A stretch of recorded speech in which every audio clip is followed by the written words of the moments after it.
What is up, guys? It's the Sound Alchemist, and I'm here with Gershwan. Run. And today we're back to another episode of For the Greater. I almost forgot what it was called. This is a video series where we answer the questions left by you, the viewer. If you have a question for us, comment down below. Put question in front of your question because we get those first. First. We've been doing this for 3 years now? Something like that. Damn. This question comes from Chaos of Jersey. He asks, with Farsight and the Enclaves, do you see a civil war happening for the Tau, similar to the Horus Heresy?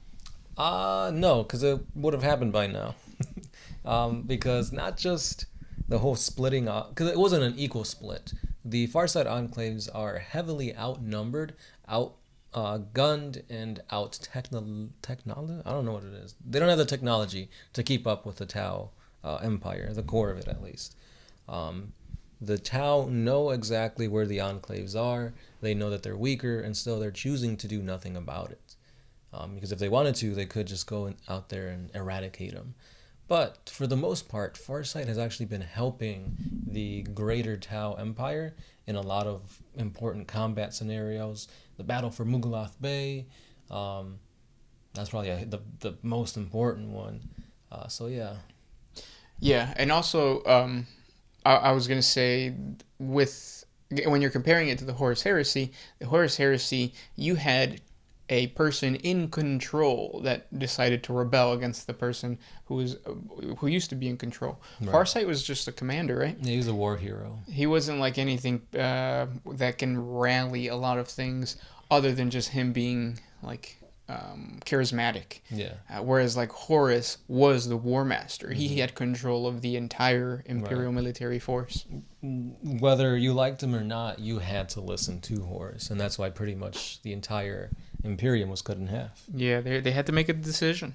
Mm-hmm. And also there was individual strife within the different sections of the Imperium. So the Adeptus Mechanicus went with Horus because the Emperor wouldn't let them do AI, wouldn't let them do a bunch of different experiments. Right. You don't really have that with the Tau Empire, right? You might say the castes would rebel, but the castes are also, they know that the Earth caste is essential. Right. The Earth caste cannot do what the Fire caste can do. The Fire caste can't do what the Air caste can do. Things like that. Yeah, and the whole thing too is that there is some type of pheromone control, mind control going on with the ethereals, and that's why they're so unified. I think the main reason why Farsight was able to split off was because all his ethereals got beheaded by Khorne demons. Yeah. Which led him to see the reality of things. And that's why he managed to break apart. But Shadow Sun, she's super into the Tau Empire. She sees that, hey, Farsight, he's not as bad as the ethereals say he is, which can be seen in certain times where she let him escape, or she turned the other eye. So she's aware of what Farsight's doing, but still it's not that bad. Yeah. Where Horus, what he's doing is really bad. Mm-hmm. He's trying to kill him, the Emperor. I mean, yeah. Good question. Yeah, very interesting. Next one. So this one is by Din Tran. If there was a Warhammer 40k adult entertainment parody, who would you cast for the Horus Heresy? Ironically, there already is. How do I know this? Because I looked it up. At quarantine day 12, I think it was. No, I'm just kidding. It was before the quarantine. This is any old Tuesday afternoon.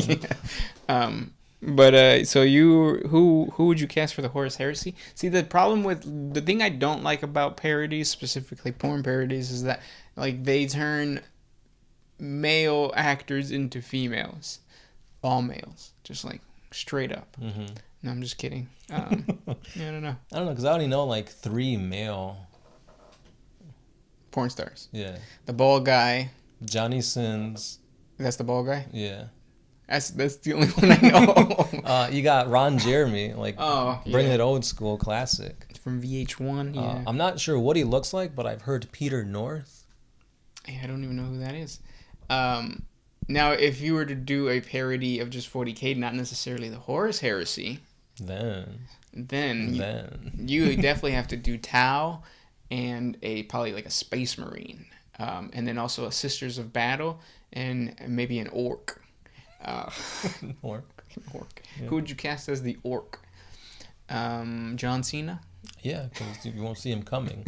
I will, though. And obviously Bridget B is going to be the female actress for all of them. Mm-hmm. Her performance is like... Check out our 40 facts on Bridget B. Next question. This one is by Ty Shingleton.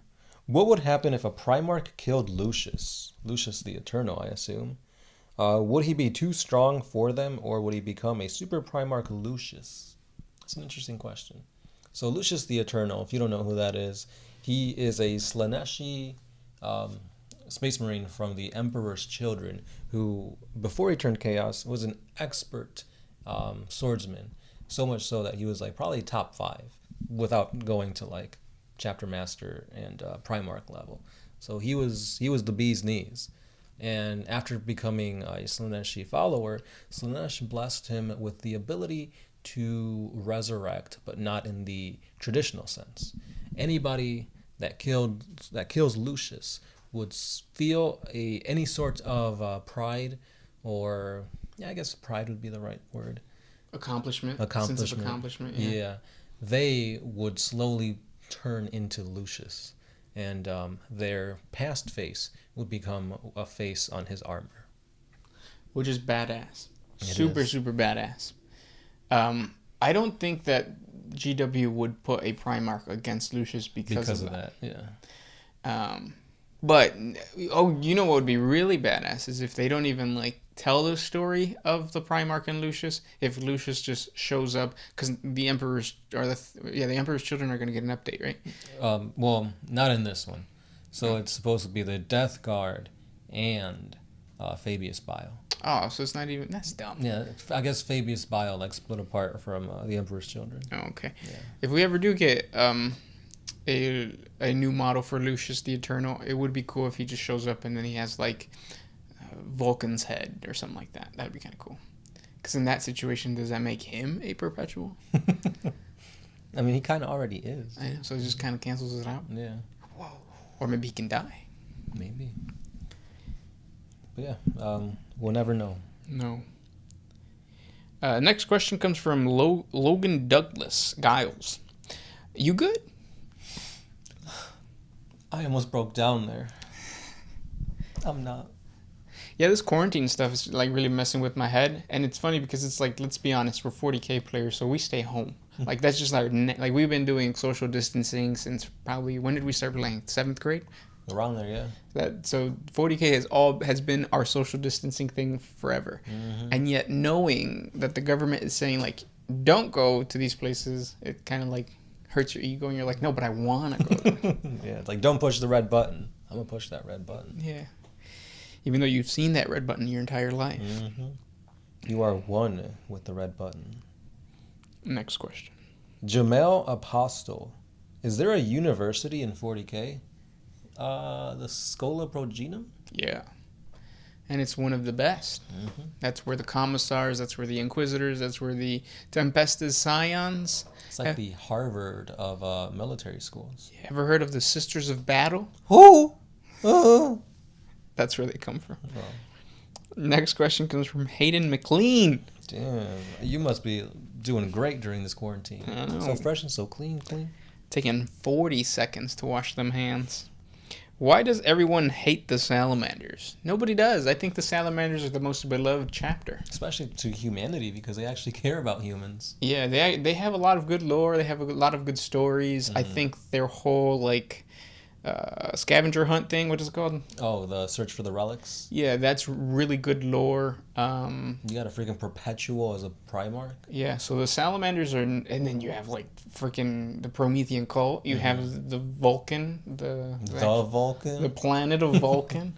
So there's a lot of really cool things about the Salamanders. I don't think that they're hated. Like, if you see something in, like, a comment section or a forum that hates on the Salamanders, it's probably rare. Yeah. Take a picture of it. Take a screenshot. Hang it on your wall. Next question. This one is by James Carden. Do you think there's any credence to the visions that Ghazghkull has been getting from Gork and Mork? Do you think that the Orc gods could be brought into existence in the warp just like Slaanesh by generating enough combat in war like the visions say. Yes and no. Part of me wants to believe that because I'm an orc player and I love the fact that he's the prophet of the WAAAGH.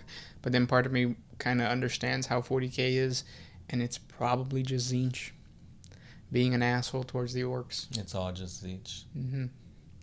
So, we'll see. Yeah.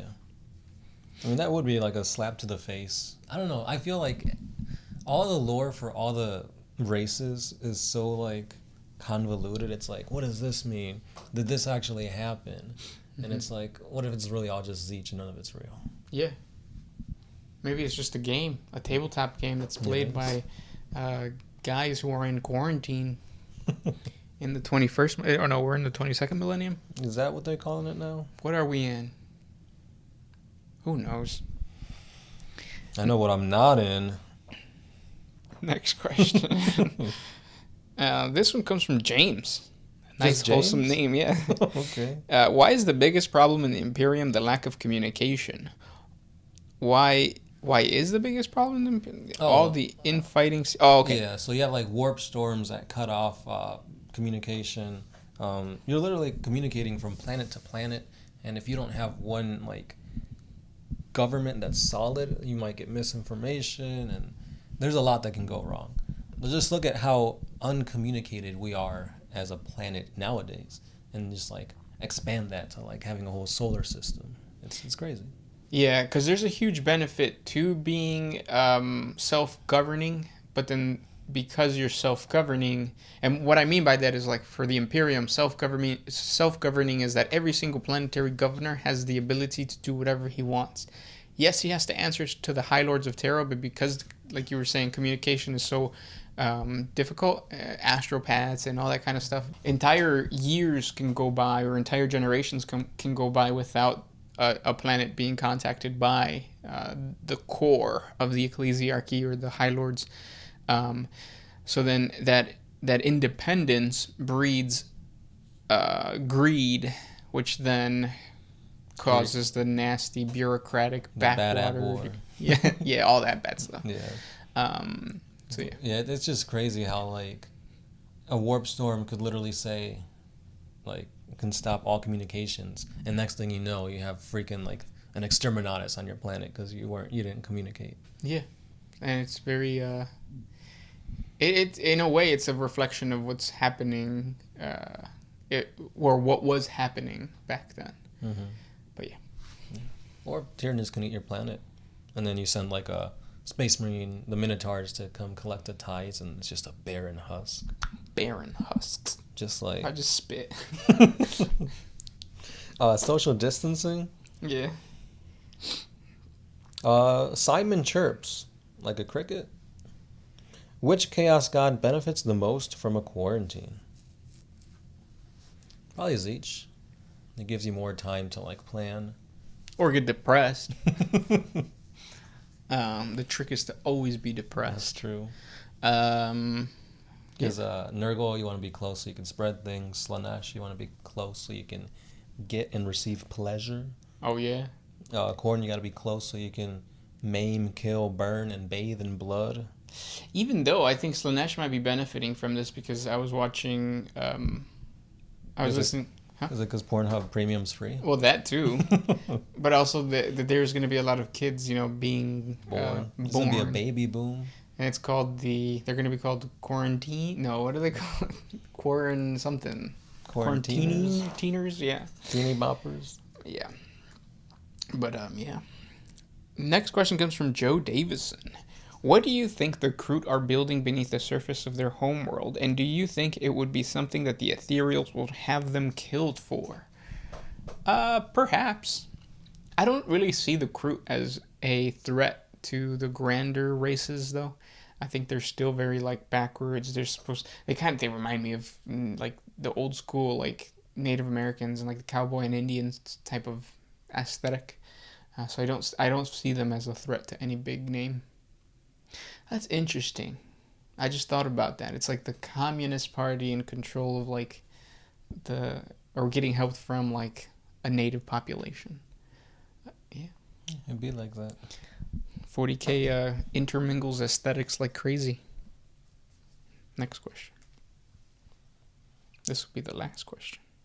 This one's by Super Wojla. If blank and blank love each other very much, will it create other blank? I actually don't think so. Yeah, blanks, like we were saying in the previous For the Greater Wall, they're very socially outcasted. Being near one makes you feel uneasy. So to have two blanks in close proximity to one another, like they're gonna be like on opposite sides of the room. They probably won't talk to each other. Yeah, and I don't think they work like recessive and dominant alleles. I think it just happens sometimes randomly, and sometimes you don't get a blank when two blanks are intermixing. We gotta pull up the Punnett squares for something like that. Yeah. During this quarantine, I've been watching the Tiger King. And he made a comment. He said that this is a liger. Like he's petting some giant tiger liger thing. He's like, and they actually can reproduce. And I was like, wait, what? So maybe like the blanks are the ligers of the 40k universe, and they can't reproduce. Right. And you have to believe what the Tiger King says, because he's the king after all. He had a mullet.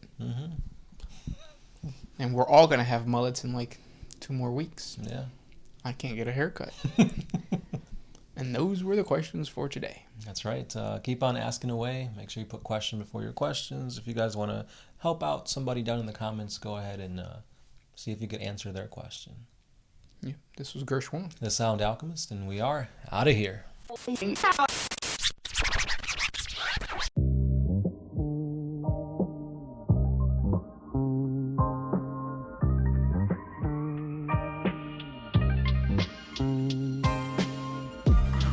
I used to put my